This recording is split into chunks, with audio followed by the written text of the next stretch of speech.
Hello আমার ছোট্ট সোনা বন্ধুরা, তোমাদের সকলকে আমার সবুজ পাখি চ্যানেলে স্বাগতম। আশা করি আমার মিষ্টি ছোট্ট সোনা বন্ধুরা ভীষণ ভালো আছে। তাই তো বন্ধুরা, আজকে আমি তোমাদের জন্য কি ভিডিও নিয়ে এসেছি বলো তো? আজকে আমি তোমাদেরকে দন্ত স থেকে অন্তঃস্থ পর্যন্ত যে ব্যঞ্জন বর্ণগুলো রয়েছে সেই ব্যঞ্জন বর্ণগুলো কালার করে করে লিখে দেখাবো। আর যে সকল ছোট্ট সোনা বন্ধুরা এখনও আমার চ্যানেলটি সাবস্ক্রাইব করনি, তারা কিন্তু অতি অবশ্যই আমার চ্যানেলটি সাবস্ক্রাইব করো আর পাশে থাকা বেল আইকনটি প্রেস করো। হ্যাঁ বন্ধুরা, তাহলে স্কিপ না করে কিন্তু তোমরা প্রত্যেকে পুরো ভিডিওটা দেখবে তোমাদের ভীষণ ভালো লাগবে। তাহলে কি করব বন্ধুরা, এবার তো আমাদের লিখতে হবে। চলো তাহলে আমরা লেখা শুরু করে দিই। প্রথমে আমি কি লিখছি? প্রথমে আমি লিখছি দন্তস্ব। দেখো দন্তস্বটা আমি কি কালার দিয়ে লিখছি? এটা কি কালার বন্ধুরা? দন্তস্বটা হলো রেড কালার, মানে লাল রং দিয়ে লিখছি। দেখো কিভাবে দেখো লিখছি, এই দেখো ঘুরিয়ে, এই দেখো নিয়ে আসছি, এই দেখো এই ঘুরিয়ে নিয়ে এর সাথে মিশিয়ে দিলাম। এবারে এবারে এভাবে দেখো কিভাবে লিখছি। এই দেখো এবারে পাশ থেকে দাগটা টেনে নিচের দিকে নামিয়ে দিলাম। এটা আমার কি লেখা হলো? দন্তস্ব। দন্তস্বর পরে কি হয় বন্ধুরা? দন্তস্বর পর হয় হ।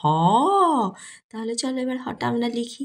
হয় প্রথমে আমরা কি করব, মাথায় দাগ দিলাম। এটা কি কালার দিয়ে লিখছি? এটা হলো গ্রিন, মানে সবুজ রং দিয়ে আমরা হ লিখছি। এই দেখো কিভাবে ঘুরিয়ে পাশে নিয়ে আসছি, এই দেখো এই নিয়ে আসলাম। এবার এই পাশ থেকে এই নিচের দিকে দিয়ে দিলাম। এটা আমাদের কি লেখা হয়ে গেল? হ। হয়ের পরে এবারে কি হয় বন্ধুরা? হয়ের পরে হয় ক্ষিয়। তাহলে চলো আমরা ক্ষিয়টা তাহলে লিখে ফেলি। প্রথমে আমরা মাথায় দাগ দিচ্ছি। কি কালার? আমার বন্ধুরা তো জানে এটা হলো ব্লু কালার, মানে নীল রং। তাই তো এই দেখো কিভাবে দেখো ক্ষিয়টা ঘুরিয়ে এই নিয়ে আসছি। এই দেখো এই নিচের দিকে নিয়ে আসলাম। এবার এই পাশ থেকে এইভাবে দাগটা নিচের দিকে মিশিয়ে দিলাম। তারপরে এভাবে ঘুরিয়ে এখানে গোল করে দিলাম। এটা আমার কি লেখা হলো? এটা আমার ক্ষিয় লেখা হয়ে গেল। এবার ক্ষিয়র পরে কি হয় বলো তো বন্ধুরা? ক্ষিয়র পরে হয় ডয় শূন্য র। তাহলে চলো ডয় শূন্য রটা আমরা লিখে ফেলি। প্রথমে আমরা মাথায় দাগ দিচ্ছি। এটা হলো বাদামি রং, মানে কি কালার? এটা হলো ব্রাউন কালার। এই দেখো কিভাবে আমি ডয় শূন্য রটা লিখলাম। এবার নিচে কি করব? ডটা লিখে এবার নিচে শূন্যটা দিয়ে দিই, তাহলে আমাদের হয়ে গেল ডয় শূন্য র। তাই তো বন্ধুরা, এবারে আমি কি লিখবো? এবারে আমি লিখবো ঢয় শূন্য র। তাই তো চলো এবার লেখা শুরু করে দিই। প্রথমে আমি কি করব? মাথায় দাগ দেব। এটা হলো স্কাই ব্লু, মানে নীলচে আকাশি রং দিয়ে আমি ঢয় শূন্য রটা লিখছি। এই দেখো এই ঢটা লিখলাম। এবার নিচে কি করব? ঢটা লিখে নিচে শূন্য দেব। এই দেখো আমার ঢয় শূন্য র লেখা হয়ে গেল। এবারে কি লিখবো? এবারে আমরা লিখবো অন্তঃস্থ। তাই তো বন্ধুরা, তাহলে চলো লেখা শুরু করে দিই। প্রথমে আমি মাথায় দাগ দিচ্ছি কি লাইট গ্রিন দিয়ে, তাই তো, মানে হালকা সবুজ রং দিয়ে আমরা অন্তঃস্থ লিখছি। এই দেখো কিভাবে আমরা অন্তঃস্থটা লিখছি। এই দেখো একটু লেখা তো সুন্দর করে নিতে হয় না?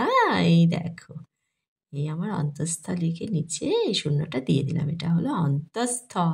তাহলে দন্তস্ব থেকে অন্তঃস্থ পর্যন্ত তো আমরা লিখলাম। এবার তো আমাদের পড়তে হবে। চলো তাহলে পড়ে নিই। দন্তস্ব, তারপরে লিখেছি হ। হয়ের পরে আমরা লিখেছি ক্ষিয়। ক্ষিয়র পরে আমরা কি লিখেছি? ডয় শূন্য র। ডয় শূন্য রর পরে লিখেছি ঢয় শূন্য র। ঢয় শূন্য রর পরে লিখেছি কি? অন্তঃস্থ। তাই তো বন্ধুরা, আমার ছোট্ট সোনা বন্ধুরা, তাহলে দন্তস্ব থেকে অন্তঃস্থ পর্যন্ত যে ব্যঞ্জন বর্ণগুলো রয়েছে এই ছটা আমাদের লেখা হয়ে গেল। আমার বন্ধুদের নিশ্চয়ই ভালো লেগেছে। তোমরা কিন্তু প্রত্যেকে বাড়িতে লিখবে। হ্যাঁ বন্ধুরা, আর ভালো লাগলে একটা লাইক করো। আর যে বন্ধুরা এখনও চ্যানেলটি সাবস্ক্রাইব করনি তারা কিন্তু আমার চ্যানেলটি সাবস্ক্রাইব করো আর পাশে থাকা বেল আইকনটি প্রেস করো। তাহলে আমার আনা নতুন নতুন ভিডিওগুলো প্রতিদিন তোমরা দেখতে পারবে। ঠিক বলেছি তো বন্ধুরা? তাহলে তোমাদের সাথে দেখা হচ্ছে এর পরের দিনকে একটা নতুন ভিডিও নিয়ে। তাহলে আজকের মতো টাটা।